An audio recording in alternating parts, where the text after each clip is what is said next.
कांटों को देख करके परेशान नहीं होना चाहिए, इसलिए कि कांटों को, भाई गुलाब के बीच में भी तो कांटा है, मगर रब ने इसलिए पैदा किया है कि गुलाब की हिफाजत होती रहे, गुलाब की निगरानी के लिए कांटों को बनाया गया। ये कांटे गुलाब के फूल को नुकसान नहीं पहुंचा सकते, हमें पहुंचा सकते हैं कि अगर हमने तोड़ने में फूल को गफलत की, कुछ बदएहतियाती की, तो ये कांटे हमें चुभेंगे, गुलाब को नहीं चुभेंगे। इसीलिए तोड़ने वाले जब गुलाब का फूल तोड़ते हैं बाग में जा करके खेत में, तो बड़े एहतियात से तोड़ते हैं, कांटे से बचते बचाते फूल तोड़ते। तो ये कांटे, ये निगरा है, निगरा, ये मुहाफिज किसके, ये तो अल्लाह की शान है, कांटों को भी मुहाफिज बना देता, कांटों को भी निगरा बना देता।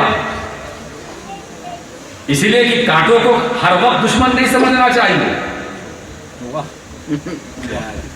कांटे को हर वक्त दुश्मन नहीं समझना चाहिए। ये कांटे जब फूल का कुर्ब इन्हें मिलता है और उसकी खुशबू उन तक पहुंचती है, तो ये भी बदल जाते हैं। तो गुलाब के चारों तरफ कांटे, बीच में फूल, ये मेरे रब का इंतजाम कि अपने महबूब के पसीने के एक कतरे की निस्बत को बचाने के लिए, तवज्जो चाहता हूं, कतरे की निस्बत को बचाने के लिए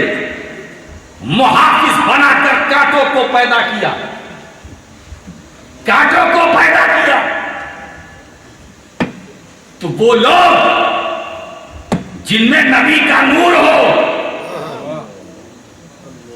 फातिमा ज़ोहरा का दूध हो,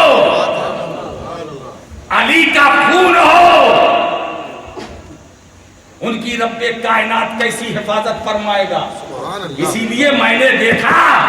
कि मैदाने करबला में 22,000 कांटों के बीच में एक फूल हुसैन इब्ने अली इन 22,000 कांटों के बीच में खिला हुआ था, मुस्कुरा रहा था, चमक रहा था, चमका रहा था, महक रहा था, महका रहा था, दमक रहा था, दमका रहा था। 22,000 कांटों के बीच में एक फूल, मगर उस फूल की खुशबू को ये कांटे न मिटा सके, उस फूल की खुशबू को ये कांटे बना ना कर सके, ये कांटे बना